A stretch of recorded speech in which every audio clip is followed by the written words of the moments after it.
Iya, Assalamualaikum gue mau. warahmatullahi wabarakatuh. Berjumpa lagi dengan saya, Dr. Akal ya, di channel kesayangan kita, Debat Panas. Channel yang menyajikan informasi seputar dunia debat yang panas dan cadas tentunya. Ya, dan pada kesempatan kali ini saya ingin menjelaskan ya, akhirnya saya mengerti kenapa Rudy Yohanes begitu takut untuk bertemu dengan saya gitu ya.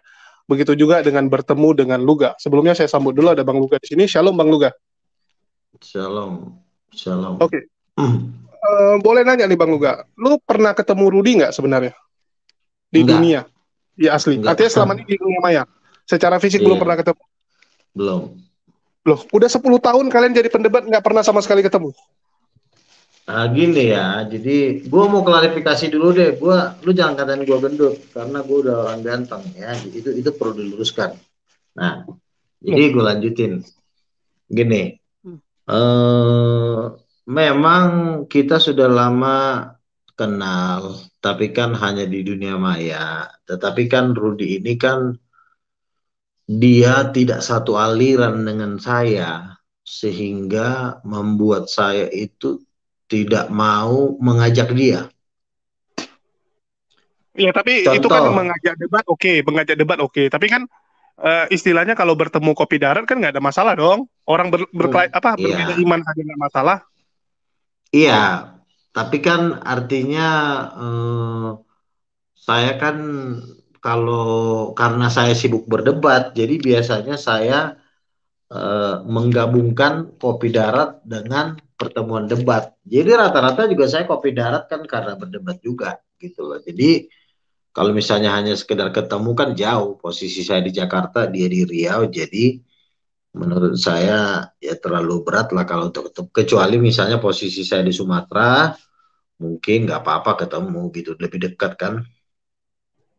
Oke, oke. Cuman artinya belum pernah ketemu ya. Bahkan sampai detik Belum. ini belum pernah ketemu ya. Sedangkan dengan yang lain udah sering padahal ya Bang Luga ya. Sama Iya, pendeta-pendeta yang lain, sama teman-teman Muslim yang lain sudah sering ya. iya. Ya, jadi di sini saya ingin mengatakan ya, dari kemarin saya kepikiran gitu. Waktu Rudi pertama kali cerita dia mau ke Medan, hal yang selalu dia tanyakan berulang-ulang sama saya adalah, nanti aku ketemu kau, halal nggak darahku? Ya, itu yang selalu dia ulang-ulang dan saya cerita sama Bang Luga. Betul nggak Bang Luga? Iya. Ya, itu membuat kita ketawa ya. Ini orang lucu gitu ya. Lu macam mau ketemu dengan penjahat atau ketemu dengan apa gitu. Dan memangnya apa yang sudah kamu lakukan? Kalau kamu nggak buat salah, kenapa harus takut? Aneh sekali gitu kan. Sampai berpikiran negatif ke orang lain. Ya, sampai Hmm. sebegitunya gitu. Jadi menurut saya, ya, setelah saya cermati baik-baik, orang itu takut hanya karena satu hal. Karena dia, ya, punya perilaku yang seperti itu. Jadi gini, kalau dia takut orang mencelakai dia, artinya dia sebenarnya juga berpikir untuk mencelakai orang lain. Kalau dia menipu orang lain, maka dia akan berpikir, wah suatu saat aku kena tipu nih. Suatu saat pasti aku akan ditipu sama orang. Jadi dia akan hati-hati. Karena dia sudah pernah nipu orang, dia takut ya tabur tuainya terjadi atau karmanya terjadilah.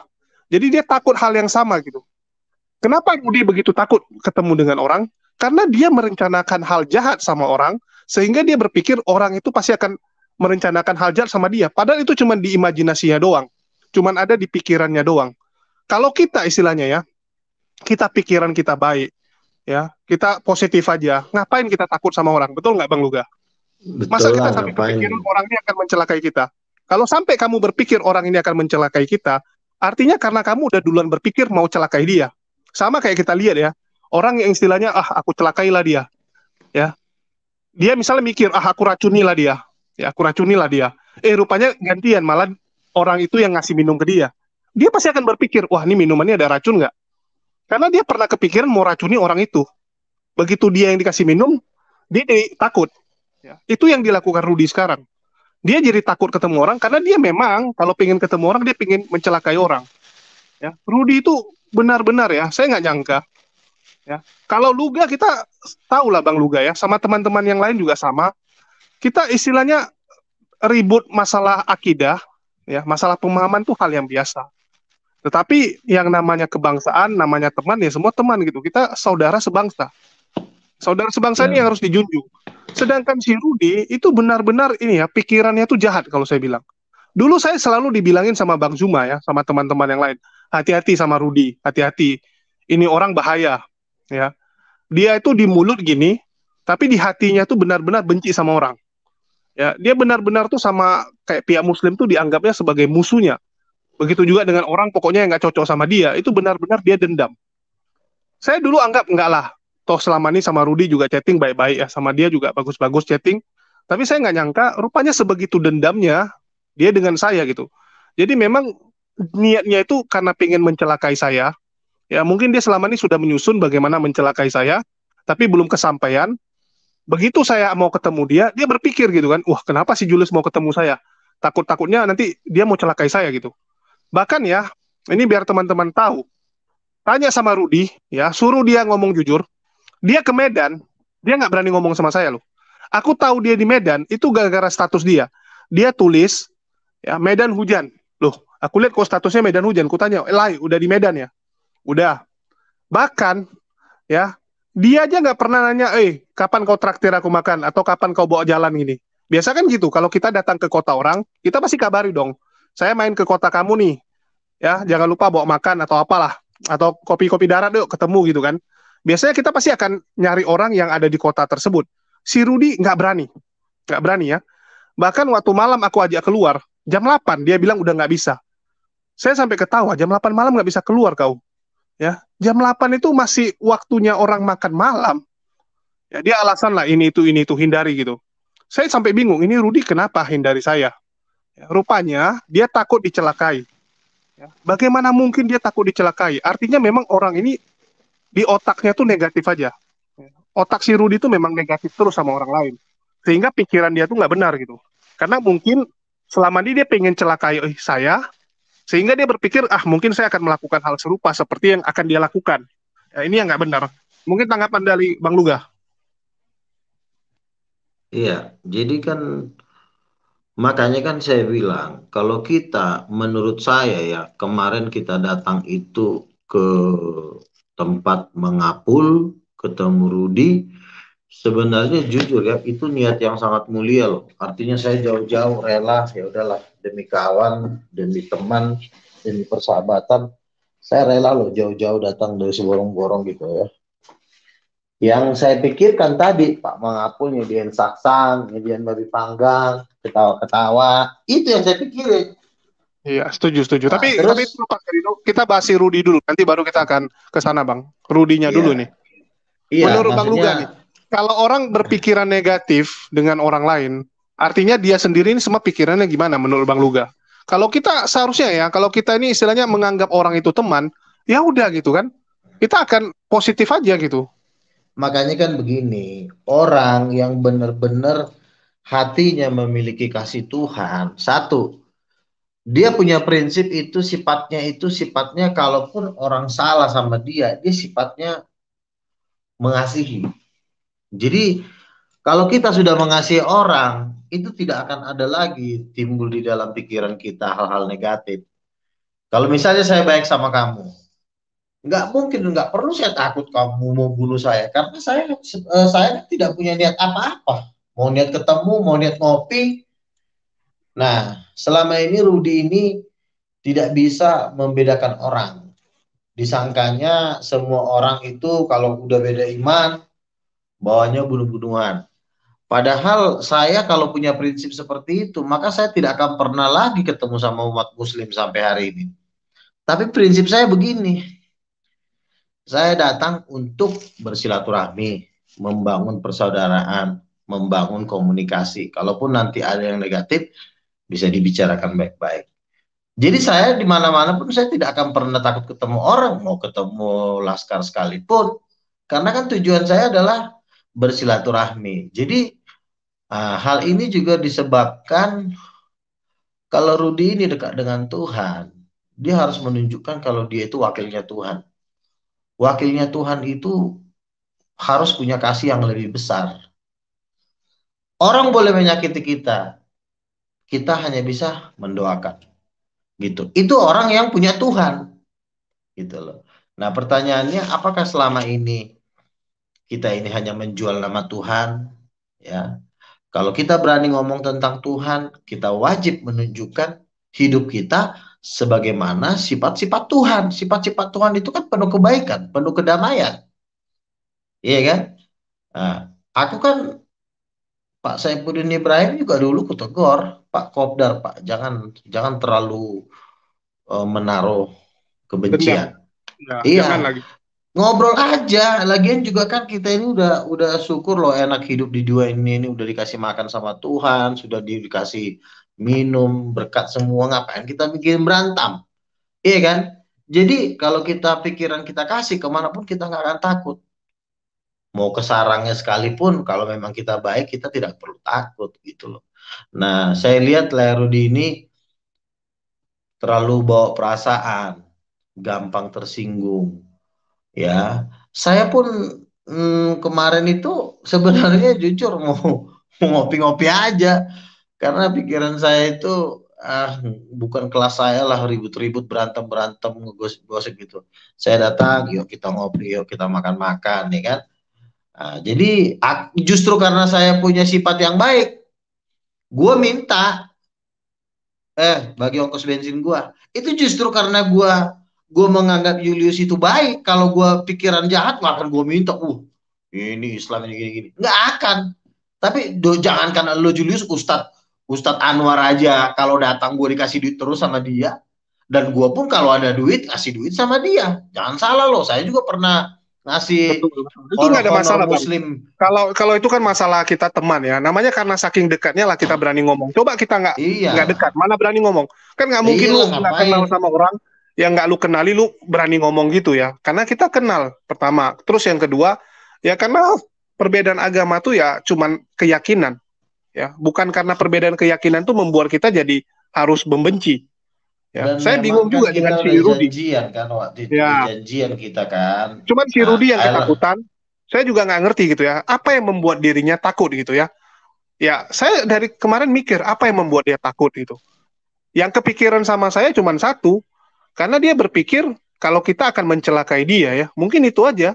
Hanya itu Ngapain sih jawaban bukan kenapa dia kerjaan. ya kenapa dia takut karena dia berpikir wah nanti saya dijebak nih. Ya, karena kan banyak tuh orang-orang yang bilang sama dia, "Jangan, Bang, nanti dijebak gitu ya."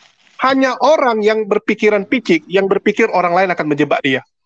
Artinya kamu nggak percaya ya bahwa kamu ada Tuhan. Orang seperti dia inilah yang nggak percaya dengan Tuhan. Jadi cuman gaya-gayaan ya, negatif thinking sama orang seakan-akan orang tuh jahat. Padahal yang jahat tuh dirinya. Inilah saya harus bilang terus terang ya. Ini mungkin terakhir kali saya percaya sama Rudi ya. Dan saya nggak nyangka ya sebegitu piciknya satu orang ini. Semua orang udah bilang si Rudi itu jahat, hati-hati bang kalau ngomong sama dia. Saya nggak pernah berpikiran negatif Oke, sama saya Rudi. komentari sedikit tentang si Julius ya. Mungkin ada tulisan-tulisannya Julius yang mungkin apa ngeledek-ngeledek. Menurut saya dalam dunia debat itu penuh-penuh dengan ledekan. Yang Kristen juga ngeledek Muslim, yang Muslim juga ngeledek Kristen. Namanya juga debat. Jadi menurut saya, ya kalau mungkin itu bisa diperbaiki lah supaya bahasanya lebih halus. Tapi kalau masalah yang kayak kemarin gitu ya, terus padahal niat kita mau ketemu itu loh. Saya jujur ya, saya hargai Julius datang dari Medan pergi ke Tanah Batak. Walaupun dia bercanda-bercanda, kenapa? Karena saya melihat, orang ini mau nginjak kampung gue. Gue prinsipnya begitu. Jadi walaupun dia bercanda-bercanda pun nggak terlalu gua ambil pusing karena menurut gua juga dia bercanda kayak mau mengabal-bali si Rudi. Itu kan omongan bercanda sebenarnya. Jadi kalau Ya, ada dan orang itu datang bahasa ke dia. kampung kita, Bal-bali kalau pun ada itu orang, kan bahasa dari dia. Dia kan kalau setiap debat selalu gaya-gaya kubal bali kau kan. Itu kan nah dalam berarti artian kan debat. berarti kan Yang di bal-bali dari si ya Rudinya argumennya. bahasa itu, dari si Rudinya Iya. bahasa itu kan, lo tahu kan? Jadi menurut gue sih, gue bilang terlalu baper banget ya. Baper apa? Kita ngajak bercanda, dia tersinggung. Eh, Kalau itulah bukti menurut saya ya, kalau di dalam kekristenan itu, makanya kita harus penuh dengan Roh Kudus. Kenapa selalu saya khotbahin itu? Si Rudi ngejek bahasa roh, mengejek hal-hal ketuhanan. Akhirnya nanti ketahuannya pada waktu di lapangan. Di lapangan apa? Berhadapan dengan masyarakat orang. Akhirnya terjadi begini kan, dikit-dikit baper, dikit-dikit tersinggung. Kalau kita ada, apalagi kita menyatakan diri sebagai seorang penginjil, wajib loh kita punya mental 10 kali lebih hebat atau 2 kali lebih hebat di atas orang rata-rata. Kecuali ada orang awam tersinggung, ya maklumlah namanya juga masih masih orang awam. Ini guru agama ya, Pak Mangapul juga guru agama. Jadi harus tunjukkan sikap dewasa. Kita ini percaya kepada Yesus yang kita imani sebagai Tuhan. Kita tunjukkan sifat-sifat kita itu, Yesus itu yang penuh kasih. Itu menurut saya. Bukannya gua ngebelain Julius, bagi gua, apalagi tidak seiman dengan gua harus mengerti dia 2 kali lipat. Karena kenapa? Menurut saya mungkin dia belum mengenal Tuhan. Jadi saya pun mengerti dia 2 kali lipat. Kalau saya mengerti dia secara polos, dikit-dikit si Julius ngomong sedikit, ini tersinggung saya, marah saya. Kalau gitu, gue kapan nginjilin orang? Semua gue musuhin. Dengan cara kayak gini kan akhirnya kan umat Muslim juga makin membenci si Rudi, ya kan? Kalau saya, ya orang kita itu mencari teman supaya pergaulan kita lebih luas, ya kan? Tentu juga berkat kita akan lebih besar gitu loh. Makanya jangan berkumpul di kalangan orang-orang Kristen yang gampang tersinggung. Cari orang-orang Kristen yang mempunyai mental baja. Jadi sedikit-sedikit marah, sedikit-sedikit tersinggung, sedikit-sedikit yang sana jawab sini, yang sana jawab sini, terus mau dilapor polisi. Ya ampun, orang mau datang ke kampung kita malah malah kita lapor. Itu kan kalaupun dia bilang bal-bal itu kan bercanda, kan ada gua di depan itu. Kalau misalnya itu omongan serius, pasti gue juga nanggapinnya. Julius jangan kasar. Orang ngomongnya ketawa-ketawa bercanda, ya gue juga bercanda aja gitu. Jadi menurut saya ini Rudi ini eh, nggak boleh dicontoh orang seperti ini. Kita harus sekalipun kita disakitin sama orang, dengan kita mengasihi orang, hikmat kita akan lebih besar, berkat kita pun akan lebih besar seperti itu. Oke, oke. Ya, jadi memang nih biang keroknya si Rudi sih. Kalau Rudi ini kan memang tukang panas-panasin aja ya.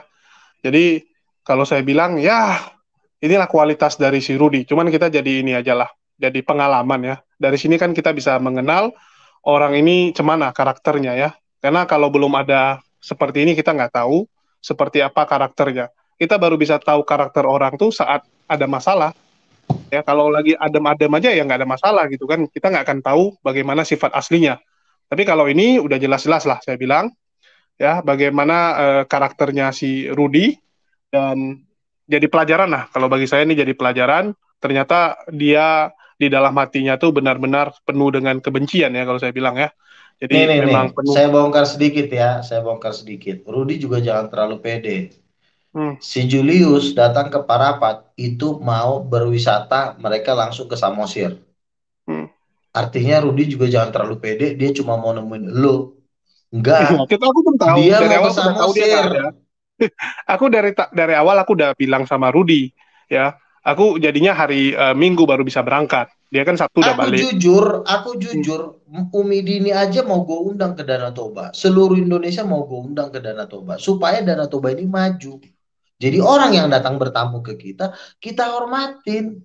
Jangan kita malah, ini nih mau ngapain nih, mau mukulin orang. Ngapain Julius mukulin orang dia aja sendiri, kecuali dia bawa bawa 3 mobil atau 10 mobil, 10 mobil juga belum bisa, itu kan kampung orang. Dia ngomong begitu bercanda, bercanda, lu kayak nggak tahu aja bercandanya orang pendebat. Kita ini kan pendebat, pendebat itu kan laskar, tentara. Bercandanya itu kadang-kadang begitulah bercandanya. Jadi jangan oke. terlalu pikiran kelamaan gitu Oke, loh. nanti nanti kita akan live yang masalah itu di HMC, Bang. Ini aku cuman untuk pendahuluan ya. Ini aku fokus kepada Rudy Yones biar teman-teman tahu. Ya, jadi karakter Rudy itu memang seperti itu. Dia takut sama orang ketemu karena dia di dalam hatinya punya kebencian. Ya, dia berpikir kalau kita akan melakukan hal yang sama seperti yang akan dia Ngapain? lakukan. Ya, jadi itulah Ngapain mukulin jeleknya si si Rudi? Rudy. Reda aja. Ya, jadi kalau dia mungkin berpikir kan, wah kalau kau datang ke tempatku, kupukulin kau. Nah, karena waktu dia datang ke tempat orang, dia jadi berpikir, oh nanti dia akan melakukan hal yang sama juga pula. Seperti yang ada di pikiranku. Nah, ini yang jadi ketakutan Rudy. Jadi dia takut orang melakukan hal yang sama yang ada di pikiran dia, yang ingin dia lakukan kepada orang lain. Itulah kenapa orang ini nggak bisa berkembang, karena penuh dengan ini ya, pikiran negatif kalau saya bilang. Ya, mungkin itu aja dari kita untuk pendahuluan ini ya. Nanti kita akan live di HMC untuk membahas tentang hal tersebut yang lebih lengkap. Ya, makasih nih buat teman-teman yang udah nyimak. Ya, habis sholat maghrib kita akan bahas itu. Makasih buat semuanya. Di akhir kata saya ucapkan wassalamualaikum warahmatullahi wabarakatuh. Sampai jumpa di lain kesempatan. Makasih Bang Luga. Oke, tuh.